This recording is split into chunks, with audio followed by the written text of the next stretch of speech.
Mana nih? Kagak ada yang mau beli apa ya? Iya nih, padahal tinggal satu, pulpen tinggal satu, buku tinggal satu, tisu tinggal satu. Katanya Bang Haji mau ngasih stok. Deh Bang Haji mah baik cakap. Nah, ini orangnya nih. Nih. Aduh, benar. Nih. Nah, ini isinya 6 lusin buku, 5 lusin pulpen, 2 lusin pensil. Semuanya 351. Nah, tugas kalian jual ini barang untung 30% ya. Saya tinggal nih. Saya mau mandi. Mandi dan biar nggak bau. Mandi dan biar nggak bau. Kamu ngerti nggak, San? Aku aja kagak ngerti, MTK aku aja remed. Tenang, Dap, kamu nggak sendiri. Aku juga nggak ngerti.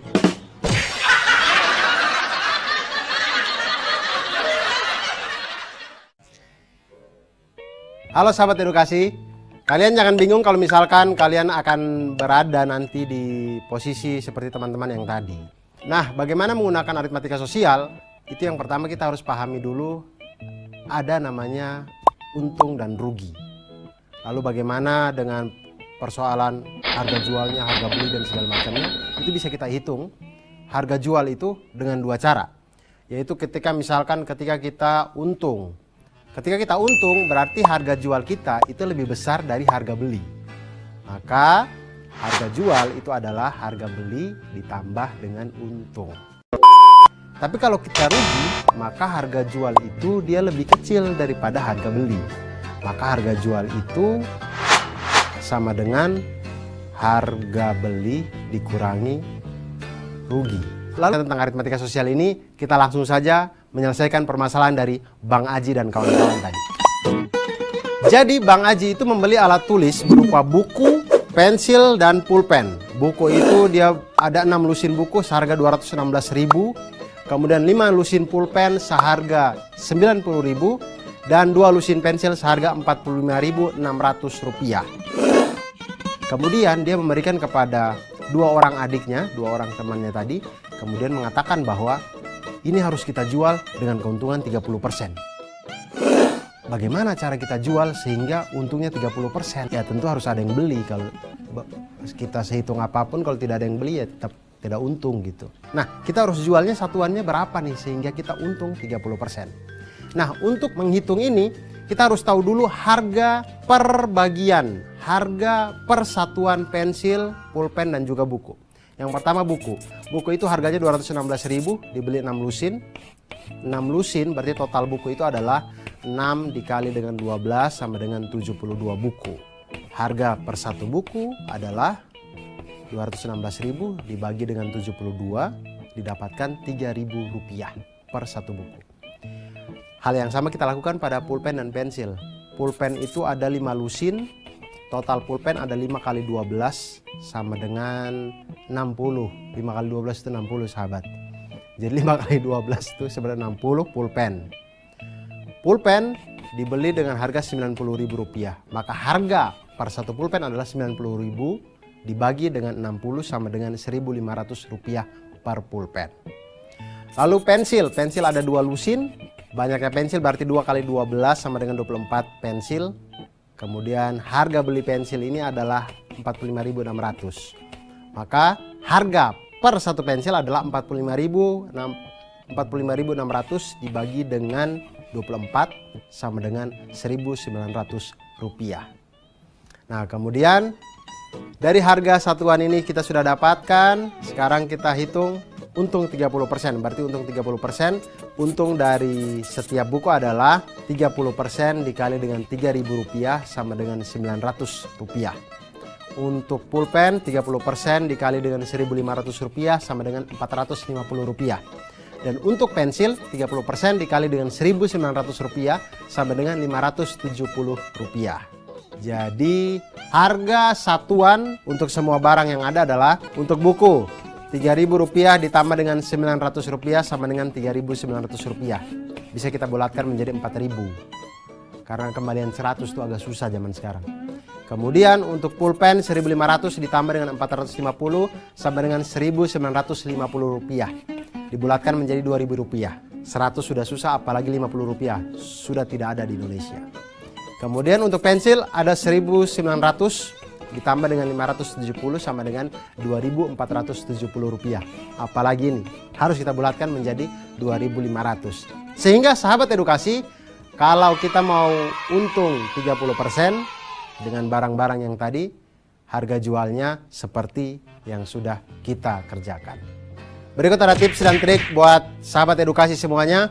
Jika diketahui harga beli HB dan persentase keuntungan N%, dapat digunakan rumus harga jual sama dengan 100 ditambah dengan N% dikali dengan harga beli. Dan jika diketahui harga beli dan persentase kerugian N%, maka dapat digunakan rumus harga jual sama dengan 100 dikurangi N% dikali dengan harga beli. Nah, sahabat edukasi, itu tadi kalau kita belajar tentang matematika, hidup ini akan semakin lebih mudah. Aritmatika sosial sangat berguna di saat kita melakukan jual beli di dalam kehidupan kita. Kita beli mainan jadi tidak ditipu, kita membeli snack tidak ditipu, dan kita menjadi orang yang siap untuk mulai berdagang sendiri.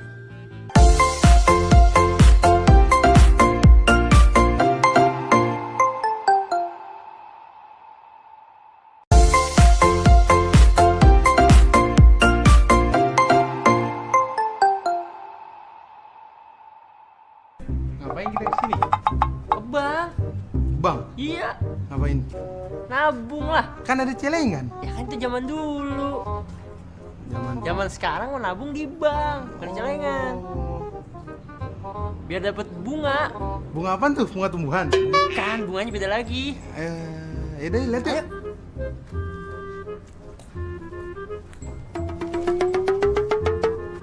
Misi mas, ada yang bisa saya banting? Bantu mas. Iya bantu maksud saya. Salah. Mana bangnya? Ini bangnya. Mana celengannya? Celengannya di dalam. Celengan apaan tuh? Celengan ayam. Alah, ini mas teman saya sakit gimana ya? Bukan rumah sakit ini bang. Oh jadi saya mau nabung nih. Kira-kira 6 bulan saya dapat berapa persen bunganya? Berapa persen ya? Saya kurang tahu. Teman saya yang tahu. Nih bunganya. Bukan, itu tumbuhan. Ini baru bunga.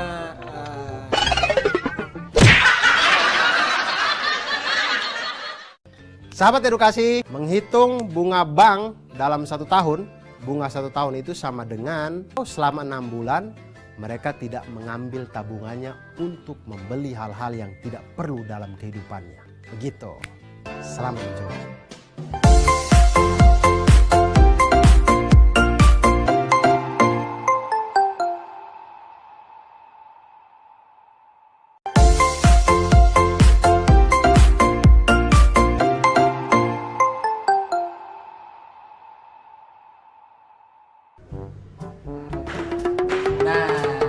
Dia nih jeruk pesanan saya 100 kilo kan?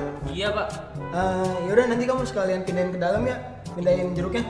Pindahin kemana pak? Ya ke keranjang lah. Oh, kayaknya rumah saya. Jangan kayak anak-anak kamu dong. Yaudah cepet pindahin jeruknya. Iya pak.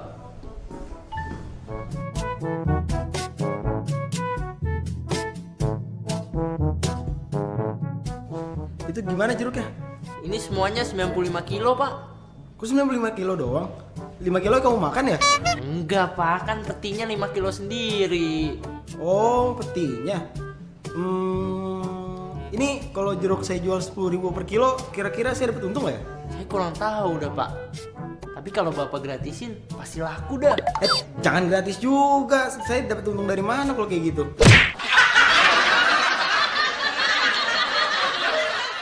Kalau kalian membeli barang-barang di kantin, misal makanan atau apa, pasti di bungkusannya ada tertulis neto.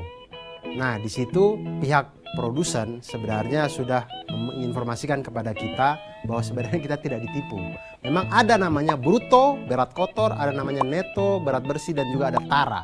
Tara itu adalah berat kemasan. Dan ketiga hal ini mempunyai hubungan sebagai bruto sama dengan neto ditambah tara, neto sama dengan bruto dikurangi tara, dan tara sama dengan bruto dikurangi dengan neto. Nah, sekarang sahabat edukasi, kita lihat masalah Pak pengusaha yang tadi. Dia membeli 2 peti jeruk. Masing-masing peti beratnya 100 kg, tapi mempunyai tara 5% tiap peti. Kemudian dia beli satu peti itu dengan harga Rp800.000. Nah sekarang masalahnya adalah dia ingin menjual jeruk-jeruk itu 1 kilogramnya Rp10.000. Nah dengan langkah ini kira-kira dia mengalami untung atau rugi. Nah yang pertama hal yang harus kita lakukan adalah kita harus menghitung neto berat bersih dari setiap peti. Karena taranya 5% maka neto tiap peti sama dengan 100 kg dikurangi dengan 5% dikali dengan 100 kilo ini sama dengan 95 kg. Jadi neto keseluruhan dua peti adalah 2 kali 95 sama dengan 190 kg. Cukup berat untuk dibawa sama anak buahnya yang kurus tadi itu.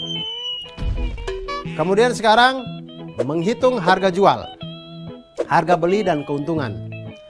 Menghitung harga jual dengan menggunakan neto keseluruhan dikalikan dengan harga jual per kilo. Jadi hitung harga jualnya itu harga jual sama dengan 190 kilo berat neto tadi. Kemudian dikali dengan 10.000 sama dengan Rp1.900.000. Kalau jeruk dua peti ini semuanya dia jual habis itu dapatnya Rp1.900.000. Nah harga belinya dua peti itu satu petinya kan Rp800.000. Maka harga dua peti itu adalah 2 kali Rp800.000 sama dengan Rp1.600.000. Di sini kita lihat bahwa harga jualnya ternyata lebih besar dari harga beli. Maka dia di dalam kondisi untung. Untungnya itu berapa? Untungnya adalah Rp1.900.000 dikurangi dengan Rp1.600.000 sama dengan Rp300.000. Ternyata informasi-informasi dalam bungkus itu berguna untuk kita. Dan semakin kita belajar matematika, hidup kita akan semakin mudah.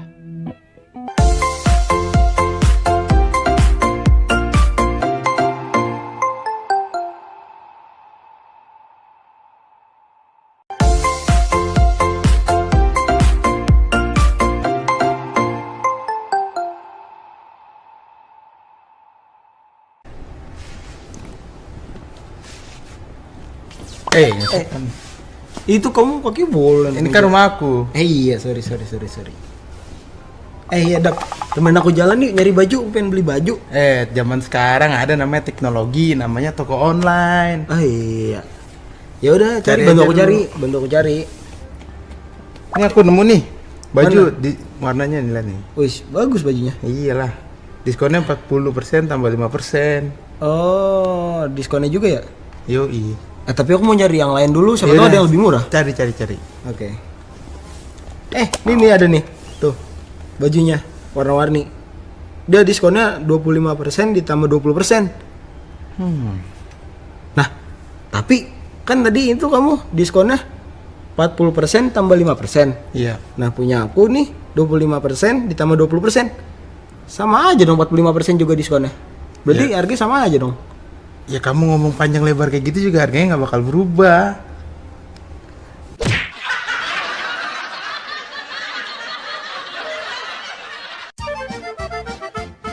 Nah ayo siapa yang suka mencari diskon-diskon di akun-akun jual beli? Atau yang sering menemani orang tua ke mall di akhir tahun cuci gudang atau pada saat mau menjelang hari raya gitu biasanya atau libur panjang. Biasanya itu ada bunda-bunda kita tuh cepat gitu ya, sahabat edukasi. Begitu ada diskon buat santri sampai panjangnya dari mall sampai rumah kita sendiri bahkan. Diskon atau rabat itu adalah potongan harga. Nah diskon ini biasanya dinyatakan dalam persen. Biasanya itu diskon 50%, diskon 25%, atau diskon 20% ditambah 25%. Nah intinya adalah harga yang tertera di suatu barang itu ketika dipotong diskon maka harganya menjadi harga bersih sama dengan harga awal dikurangi dengan diskon. Nah sekarang kita lihat masalah yang tadi. Ada baju merek A berharga Rp300.000 dengan diskon sebesar 40% ditambah dengan 5%. Lalu ada merek B berharga sama Rp300.000 tetapi besar diskonnya adalah 25% ditambah dengan 20%. Untuk sekilas kalau kita langsung jumlahkan maka 40 tambah 5 45, 25 tambah 20 45. Sama-sama 25%. Tapi apakah secara perhitungan matematikanya sama atau ada yang lebih murah? Langsung kita lihat. Untuk baju yang pertama, harganya adalah Rp300.000. Diskonnya adalah 40%, kemudian ditambah dengan 5%. Maksudnya adalah 40% ini adalah potongan harga dari Rp300.000. Kemudian 5%-nya adalah potongan harga setelah harga Rp300.000 tadi dipotong dengan diskon yang 40% di awal. Maka harga baju setelah diskon pertama itu adalah karena diskonnya 40%, maka harganya yang kita bayar cukup 60%-nya. Maka 60% dikali dengan Rp300.000 sama dengan Rp180.000. Itu adalah harga baju setelah dipotong dengan diskon 40%. Lalu harga baju setelah didiskon yang kedua, didiskonnya 5%, maka yang kita bayar adalah 95%-nya. Maka 95% dikali dengan Rp180.000 sama dengan Rp171.000. Maka harga dari baju A adalah Rp171.000. Lalu harga dari baju yang kedua, itu diskonnya 25% ditambah dengan 20%. Maka harga baju setelah diskon pertama adalah, karena diskonnya 25%, maka yang kita bayar 75%. 75% dikali dengan Rp300.000 itu sama dengan Rp225.000. Lalu kita dapat lagi potongan kedua yaitu 20%. Maka yang kita bayar 80%. 80% dikali dengan Rp225.000 sama dengan Rp180.000. Maka harga baju yang kedua itu Rp180.000. Diketahuilah, maka kita tahulah harga baju yang pertama ternyata lebih kecil dari harga baju yang kedua. Nah sahabat edukasi, itu tadi kalau kita belajar tentang potongan harga, diskon atau rabat ini, maka kita jadi tahu mana yang lebih hemat, kita jadi bisa tahu uang kita cukup untuk membeli yang mana. Dan ketika kita menemani ibu kita di mall atau di tempat-tempat perbelanjaan, kita jadi bisa membantu. Mama jangan beli yang ini, yang itu lebih murah gitu. Atau mama jangan beli yang itu sudah dibeli orang lain atau apa gitu. Jadi kita bisa sangat membantu. Dan dengan belajar matematika tentu akan memudahkan kita di dalam kehidupan sehari-hari.